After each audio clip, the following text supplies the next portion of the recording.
भारत और पाकिस्तान के बीच पिछले 2 सालों से तनाव की स्थिति बनी हुई है। अब दोनों देशों के प्रतिनिधियों की मुलाकात होने वाली है। 23 और 24 मार्च को दोनों देश के प्रतिनिधि मिलेंगे, जिसमें सिंधु नदी के विवाद पर चर्चा होगी।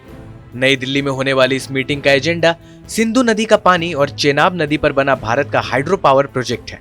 इसकी डिजाइन को लेकर पाकिस्तान की तरफ से आपत्ति भी दर्ज कराई जा चुकी है। दोनों देशों के बीच सिंधु नदी पर जारी विवाद के निपटारे के लिए सन 1960 में स्थायी सिंधु कमीशन को गठित किया गया।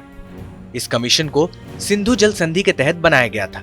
हर साल इस कमीशन की मीटिंग भी होती है। आपको बता दें कि भारत और पाकिस्तान के बीच 1960 में सिंधु जल संधि हुई थी। इस संधि के तहत 3 पूर्वी नदियां, जिसमें सतलज, ब्यास और रावी शामिल हैं, और पश्चिमी नदियों में सिंधु, झेलम और चेनाब नदियों के पानी को आपस में बांटने पर सहमति जताई गई थी।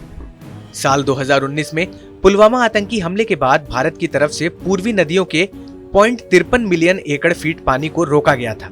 इस पानी का प्रयोग पाकिस्तान में पीने और सिंचाई करने के लिए होने वाला था। हालांकि पानी रोककर भारत ने किसी तरह से संधि का उल्लंघन नहीं किया था, क्योंकि भारत के पास नदियों के पानी को रोकने का अधिकार है।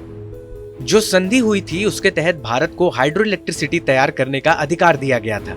पाकिस्तान को भारत के हाइड्रो प्रोजेक्ट्स के डिजाइन को लेकर आपत्ति का अधिकार भी मिला हुआ था। पाकिस्तान के विरोध के बाद भी भारत की तरफ से इस वर्ष जनवरी में ही Chenab hydro electric power project को मंजूरी देने का फैसला किया गया था।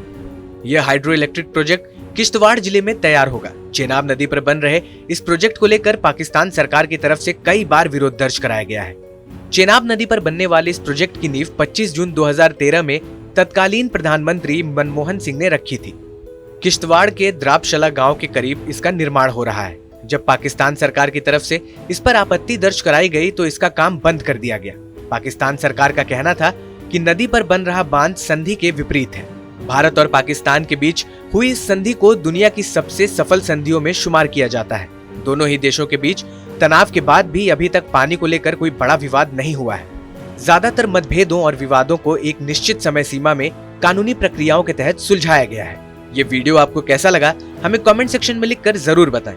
देश और दुनिया की तमाम बड़ी खबरों के लिए सब्सक्राइब करें TV9 भारतवर्ष।